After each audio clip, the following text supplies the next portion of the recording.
जे दिनै जों उदालगुरि डिस्ट्रिक्ट एक्स-बिएलटिआ मोनसे खोथाखौ स्पष्ट बुंनो नागिरदों जे मोनब्रैबो फेक्सननि एनडिएफबि बिथांमोनखौ जों खावलायदों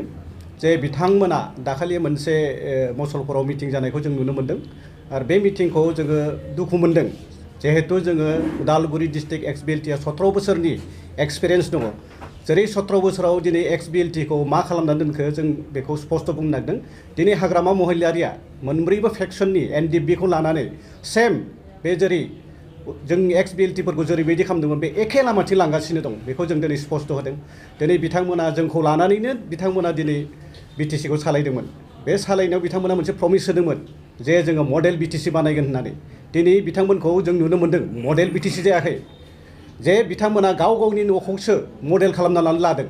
जेरै बाहेरायाव थाङो बिसोर चाइना हंकं इटालि बेफोराव थांनानै एस्टिमेट बानायनानै गाव गावनि न'खौसो मडेल खालामनायखौ जों नुनो मोन्दों बेनिखायनो जों मोनब्रैबो फेक्सननि एनडिएफबिखौ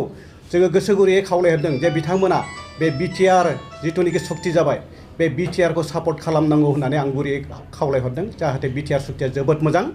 बिथां हाग्रामा महिलारिया खुनु फैदैनो जोंनि जिथुनिखि सारेन्डारफोर बेनि रिहेबिलिटेसनखौ बिथाङा होनो हाया दिनै बिथां प्रमद बर'आ गोसो मोदोम जिउ होनानै गासैबो जोंनि खामानिफोरखौ फारि फारि मावनायखौ जों नुनो मोन्दों दिनै जों हाग्रामानि सायाव जों बिसास गैया आरो जों दिनै इउपिपिएलआव जइन जादों होननानै जोङो थाखा फैसा लब जानानै फैयाखै जों दिनै प्रमद बर'नि मोखाङाव जों मोनसे बिसासखौ नुहुरदों बेखौ जों फोथायो आरो गासैबो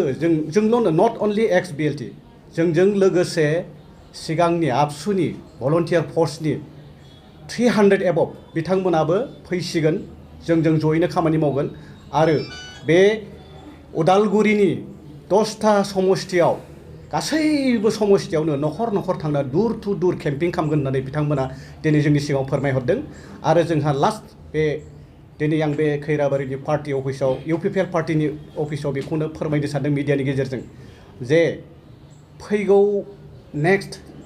खेबाव जोंहा एक्स-बिएलटिफ्रा माखासे थाबोबावनाय दङ बिथांमोना जाम्बा जाम्था हाजिरा मावनानै दङ बिथांमोनखौ जों रिकुवेस्ट खालामदों बिथांमोना फैगोन बिथांमोननि भबिष्यतनि खोथा दङ फिसा फिसौनि खोथा दङ जिहेतु जोंनि बैसोआ आधानिबो बारलांबाय बेनिखायनो जों नेक्स्ट जिथुनिखि रिहेबिलिटेसन जोंनो मोनसे आसा होदों प्रमद बर' सारा बेखौनो जों लास्ट खैराबारियाव मोनसे जयनिं सेरेमनि लादों आरो बे जयनिं सेरेमनियाव गासैबो बाहागो लागोन लास्ट बेनो जोंनि जोबथा आरो नांगोलखौ जोङो नांगोल जांख्रा खालामगोन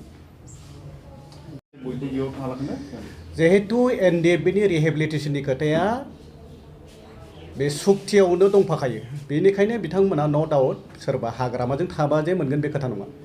हाग्रामाया दिनै बे रिहेबिलिटेसननि खामानिखौ बिथाङा मावनानै होआ जिथुनिखि सुक्तियाव दं बेखौ प्रमद बर' सारासो मावनानै होगोन मानो होनबा बेंकआ रिक्स लाया बे रिक्स लायैनि खारनावनो जोंनि रिहेबिलिटेसना जायाखै आरो प्रेसार होआखै हाग्रामाया बेनिखायनो जों खावलायदों जों आसा दङ जिहेतुनिखि सुक्तियावनो दंफाखायो बिथांमोना रिहेबिलिटेसनखौ मोनगोन आरो बिथांमोननि सेरजोंनो जोंबो आसा खालामदों माखासे रिहेबिलिटेसन जोंबो साबसिडि बेंकनिफ्राय जुदि बेंकखौ प्रेसार होयोबा जोंबो मोनगोन होननानै जोंबो आसा खालामदों आरो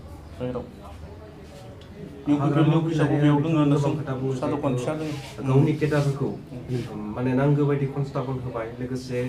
बिटिसि ओनसोलनि माखासे रायजो राजाफोरनो नांगौ बायदि खामानि मावनानै होबाय लोगोसे रास्ता दालां बिदि गोबां बानायबाय होनना खोथा बुंगासिनो दङ बिनि सायाव नोंथांमोना मा बुङो बे खोथाया मिसा खोथा नों साननानै नाय जेनेबा एक्स-बिएलटिखौ रिहेबिलिटेसननि थाखाय जेबो गोसो होआखै आरो हिसाबखौनो लायाखै एक्स-बिएलटिखौ इलेक्सन फैबा बिसोरो एक्स-बिएलटिखौ लानानै मोनसे गेम गेलेयो जे बिदि होगोन माबा संस्थाफोरनि थाखाय जोंहा बिदि फैसा सेंसन जाबाय मा जाबाय ना गोबांखौ थगायो आरो इभेन दा बिसोर मोनसे फर्म बानायदों 10 लाख थाखा होगोन होननानै मोनसे फर्म बानायदों आं बे फर्मखौ नागिरबाय थादों जुदि बे फर्मखौ मोनोबा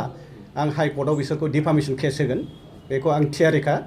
आरो नोंथांमोना जे बिथांमोना गोबां बुंदों जोङो बोरै जायो बोरै थायो बेखौ नायनानै सेन्ट्रेल गभर्नमेन्टआ मोनसे रिसार्च खालामनानै जोंनो लाइन डिपार्टमेन्टफोर होदोंमोन बै लाइन डिपार्टमेन्टनि फैसाखौ बर'फ्रा मोनाखै दिनै जोंनि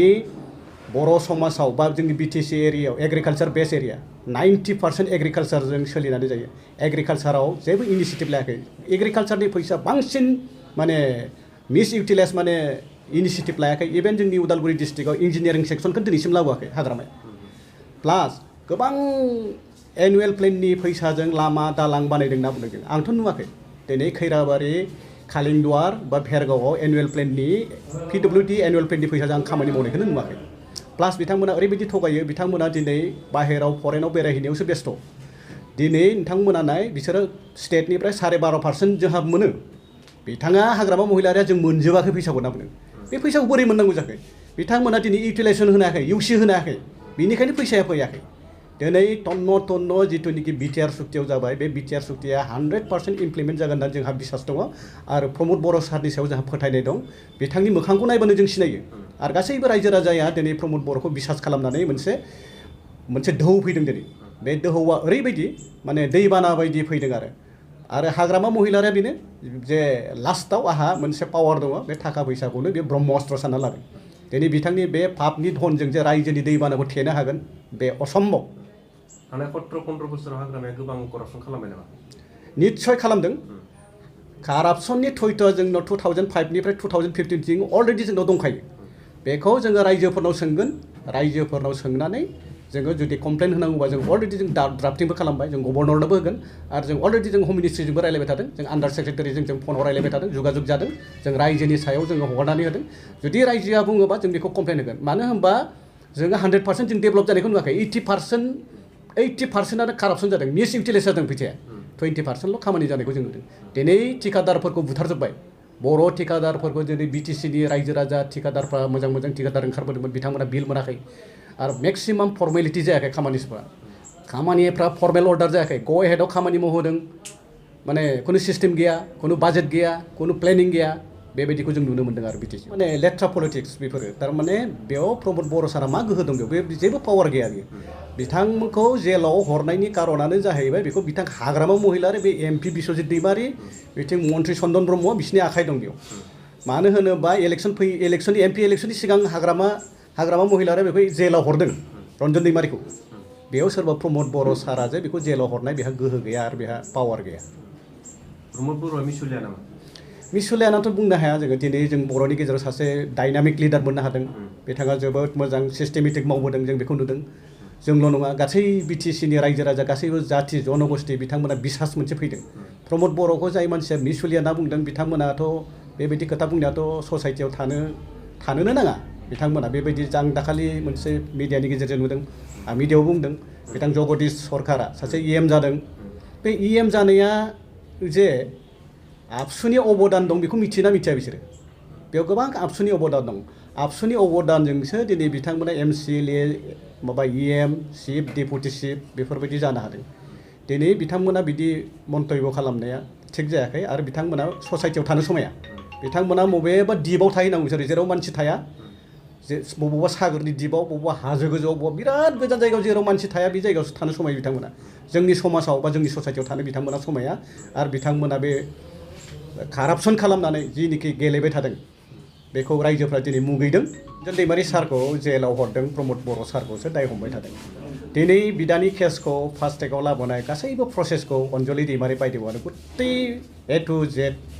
अन्जलि बायदेवआनो बे प्रसेसखौ खालामदों दिनै गावजों गाव हाब्रु सारलायबाय थादों प्रमद बर' सारखौसो दिनै दायनिगिरि हमदों बे खोथाया जोबोद सैथो जों कन्डेम खालामदों XBLT जानानै बेफोरबायदि मिसा खोथा बुंनाङा आरो मथथे बेफोरबायदि बुंनाया माने खोब गाज्रि समाजाव बेफोरबायदि बुंलायनो नाङा जों बेखौनो खावलायदों XBLT जानानै आरो जिथुनिखि जोंनि बड' कसारि अट'नमास काउन्सिल जिथुनिखि आउट अफ बिटिसिनि बिथांमोना आसा खालामनानै दंमोन दिनै बे एबारनि बाजेटआवनो पास खालामनांगौ होननानै बिथांमोना सप्तासेनिबो बारा खस्थ' खालामनानै बिथांमोना नेबाय थादोंमोन दिनै जोंनि गेजेरावनो मन्त्रि MLA गासिबो दंजोबो दिनै बिथांमोनखौ माने ओरैबायदि खालामदों थारमाने बिमा गदायनि फिसा बायदि नोजोर होदों बेखौ गासै रायजो राजाफ्रानो सारा आसामनि बर' रायजो राजाफ्रा दुखु मोनदों बिथांमोना बेबायदि खालामनाङामोन माने बिमा गदायनि फिसा बायदि नायदों जोंनि मन्त्रि चन्दन ब्रह्मआ